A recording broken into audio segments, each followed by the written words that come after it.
No coração do Vale de Elá, onde o sol escaldante encontrava a atenção de um confronto iminente, uma figura colossal emergia, projetando uma sombra de medo sobre as fileiras de Israel. Seu nome era Golias, um guerreiro lendário da cidade filisteia de Gate, conhecido como o campeão supremo de seu povo. Golias media mais de 2,7 metros de altura, uma estatura que desafiava a compreensão, um verdadeiro titã em um mundo de mortais.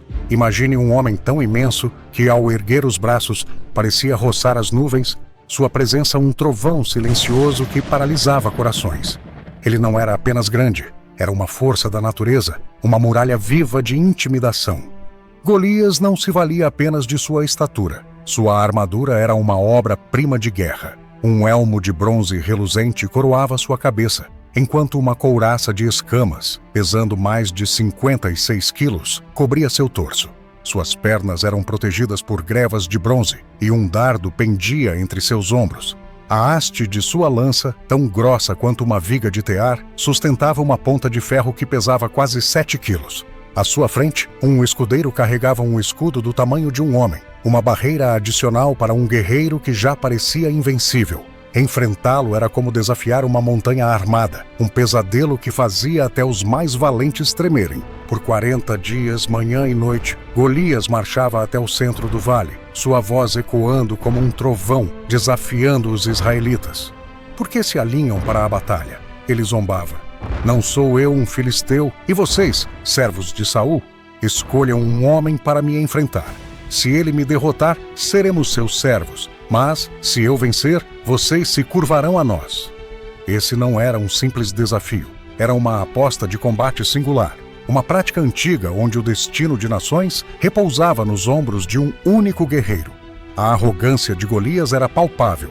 Sua confiança, uma arma tão afiada quanto sua lança. Ele não apenas desafiava Israel, mas ridicularizava sua coragem e seu Deus. Enquanto isso, nas colinas verdejantes de Judá, próximo a pacata Belém, um jovem pastor chamado Davi cuidava do rebanho de seu pai, Jessé. Alheio ao tumulto da guerra, Davi vivia uma vida simples, protegendo suas ovelhas de predadores e sonhando com o dia em que poderia provar seu valor. Seus 3 irmãos mais velhos, Eliabe, Abinadab e Samá, serviam no exército de Saul. E Jessé, preocupado com seu bem-estar, decidiu enviar Davi ao acampamento. Leve este grão torrado e estes 10 pães para seus irmãos, ordenou Jessé. Entregue também esses 10 queijos ao comandante da unidade e traga notícias de como eles estão. Era uma tarefa humilde, mas o destino tinha outros planos para o jovem pastor. Davi chegou ao acampamento no exato momento em que o exército israelita se preparava para a batalha, seus gritos de guerra ecoando pelo vale. Deixando seus suprimentos com um guarda, ele correu até a linha de frente, ansioso para ver seus irmãos. Mas enquanto conversava com eles, um rugido cortou o ar, fazendo o chão tremer. Golias, o gigante filisteu, surgiu novamente, sua armadura brilhando sob o sol, sua voz desafiando os céus. Os soldados de Israel, tomados pelo pavor, recuaram, escondendo-se em suas tendas. Davi, que nunca havia visto ou ouvido falar do gigante, ficou paralisado. Não por medo, mas por uma indignação ardente. Quem é esse filisteu incircunciso que ousa desafiar os exércitos do Deus vivo? Perguntou, sua voz carregada de fervor. A coragem de Davi chegou aos ouvidos do rei Saul, que o convocou imediatamente. Que ninguém perca a esperança por causa desse filisteu, declarou Davi com firmeza. Eu o enfrentarei. Saul, atônito, retrucou. Você é apenas um jovem, e ele é um guerreiro experiente desde a juventude. Mas Davi não se deixou abalar. Quando cuidava das ovelhas de meu pai, enfrentei leões e ursos, respondeu. Eu os ataquei, resgatei as ovelhas de suas bocas e os matei. Esse filisteu será como eles, pois desafiou o Deus vivo. O Senhor que me livrou do leão e do urso me livrará desse gigante. Impressionado pela fé inabalável de Davi, Saul cedeu. Vá, e que o Senhor esteja com você. Ele ofereceu sua própria armadura, um elmo de bronze, uma cota de malha, uma espada. Mas o equipamento era pesado, estranho ao corpo ágil de Davi. Ele o rejeitou, escolhendo apenas seu cajado de pastor, uma funda e 5 pedras lisas que coletou de um riacho próximo. Com essas ferramentas humildes e uma fé inquebrantável, Davi avançou para o confronto que mudaria a história. Golias, ao ver o jovem pastor, riu com desdém. "Sou eu um cão para que venhas a mim com paus?" Zombou, amaldiçoando Davi em nome de seus deuses. "Vem até mim e darei tua carne às aves e aos animais do campo."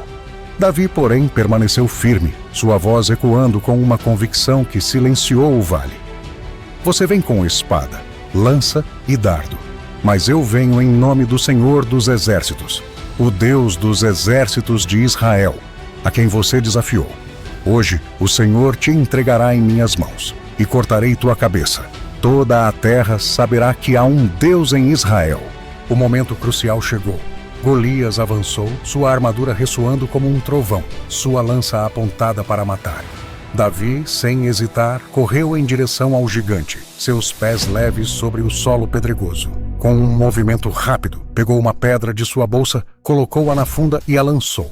A pedra voou, cortando o ar, e acertou a testa de Golias com precisão mortal, afundando-se profundamente. O gigante vacilou, seus olhos vidrados, e desabou, caindo de rosto no chão.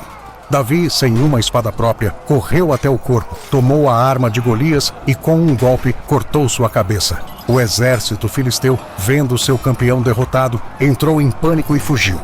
Os israelitas, revigorados pela vitória, perseguiram os filisteus, abatendo-os até as portas de Gate e Ecrom. O acampamento inimigo foi saqueado, e Davi levou a cabeça de Golias a Jerusalém, guardando suas armas em sua tenda. Essa vitória não foi apenas um triunfo militar, foi um marco espiritual, uma prova do poder da fé sobre a força bruta. Mas a história de Golias não termina com sua morte. A Bíblia sugere que ele pertencia a uma linhagem de gigantes, possivelmente ligada aos Anaquins ou Refaíns, mencionados em Deuteronômio 2:11 e Josué 12:4. Alguns estudiosos especulam que Golias e seus parentes sofriam de condições como acromegalia, que explicariam sua estatura extraordinária.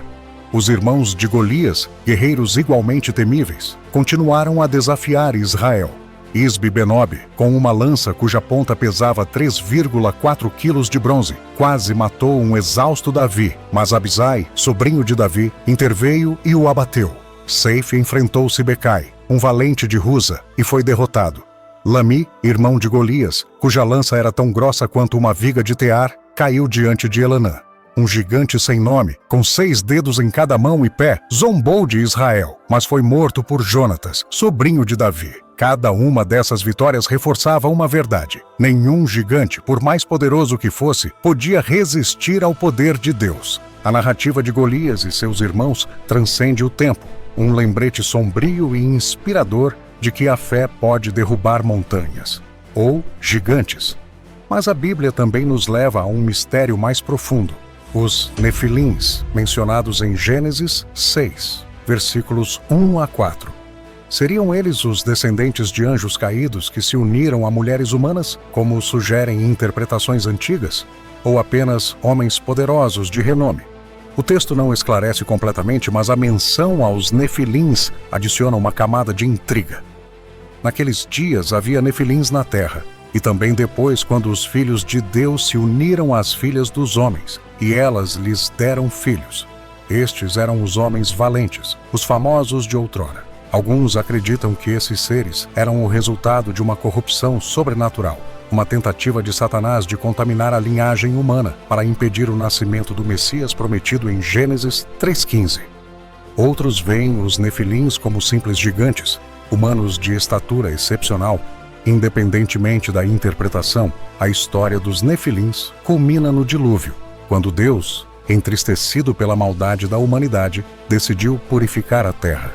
O Senhor viu que a maldade do homem era grande na terra e que toda a intenção dos pensamentos de seu coração era só má continuamente. Apenas Noé, descrito como justo e perfeito em suas gerações, encontrou graça aos olhos de Deus. Ele e sua família foram preservados na arca, enquanto os Nefilins e a humanidade corrompida foram destruídos. No entanto, gigantes como os Anaquins e Refaíns aparecem novamente após o dilúvio, sugerindo que a influência dos Nefilins pode ter persistido, talvez através da linhagem de uma das noras de Noé ou por novas intervenções demoníacas em menor escala. A derrota de Golias e seus irmãos pelos homens de Davi, Abisai, Sibecai, Elanã e Jonatas, reforça a mensagem central. A vitória pertence ao Senhor. Cada batalha contra esses gigantes era um teste de fé, um lembrete de que o poder de Deus supera qualquer força humana. Davi, com sua funda e pedra, tornou-se um símbolo eterno de coragem, mas seu legado vai além. Ele inspirou uma geração de guerreiros que, como ele, confiaram em Deus para enfrentar o impossível. A história de Davi e Golias não é apenas sobre um jovem derrotando um gigante. É sobre a resiliência de um povo que, guiado pela fé, superou adversidades esmagadoras. Essa narrativa também nos convida a refletir sobre nossos próprios gigantes. Quais são os desafios que parecem insuperáveis em nossas vidas? Como Davi, somos chamados a enfrentá-los não com força própria, mas com confiança em um poder maior. A vitória de Davi ecoa através dos séculos, lembrando-nos que, com fé, até o menor pode derrubar o maior. E, como os homens de Davi, somos desafiados a permanecer vigilantes, prontos para enfrentar novos gigantes que surgem em nosso caminho. Entre sombras e mistérios, a verdade sempre encontra seu caminho.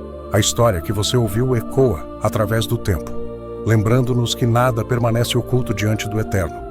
Se essa jornada falou ao seu coração, permaneça conosco, porque ainda há muitas histórias esperando para serem reveladas.